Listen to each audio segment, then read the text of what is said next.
everybody, welcome to Cooking It Up with Aunt B and welcome to my quick zip video. Today I got some chuck roast here. We're going to be making a pot roast. You'll notice this is chuck roast meat.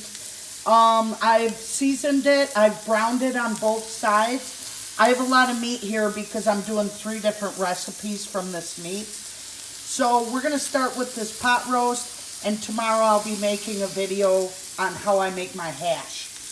So I'm going to go ahead and get that browned and we'll proceed from there. You're going to need 1 pack of Lipton's onion soup mix, and I poured that right over this meat. Next you take Campbell's soup and you're going to do a 1/2 can of cream of mushroom soup and a 1/2 can of cream of celery.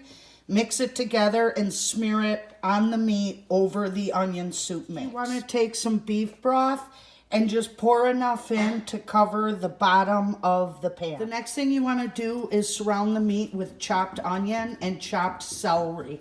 We're going to go ahead and cover this tightly with foil, and we're going to put it in the oven for 3 hours.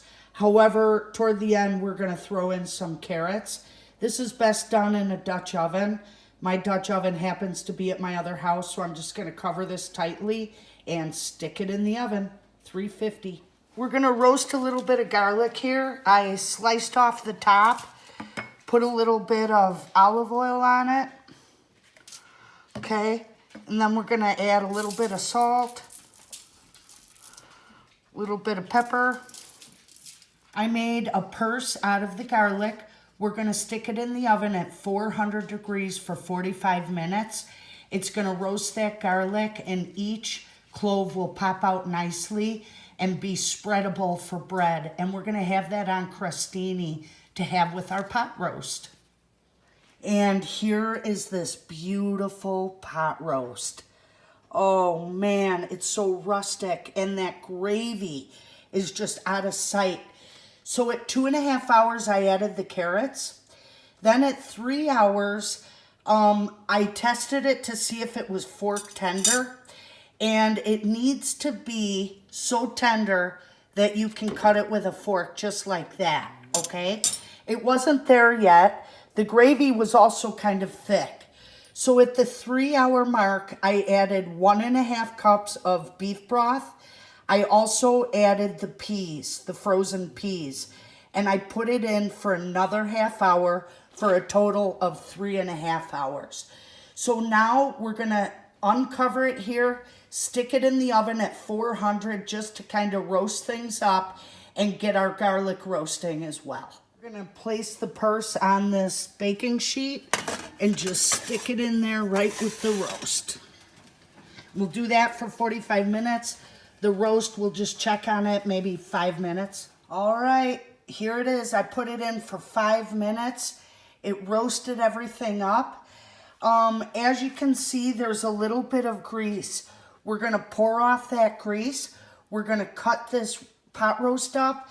We're gonna cover it and put it off to the side. And then we're gonna get our crostinis ready. Doesn't that look amazing? So with 10 minutes left to go on the garlic, I went ahead and buttered the crostini, put it in the same tray as the garlic, and we'll finish everything off. Yum! So here we have that nice roasted garlic, okay? And it'll come right out. See, it's like butter.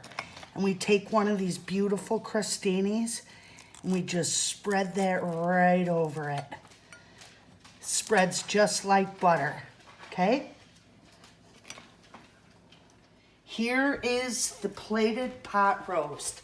It's a cold, rainy night, so it's absolutely perfect. I'm gonna put a little bit more gravy on this for the sake of my rice. We have this fantastic garlic crostini, and it is the perfect comfort food for a cold, rainy night, just like tonight. Thank you so much. I hope you enjoy this recipe, and we'll catch you next time. Thank you.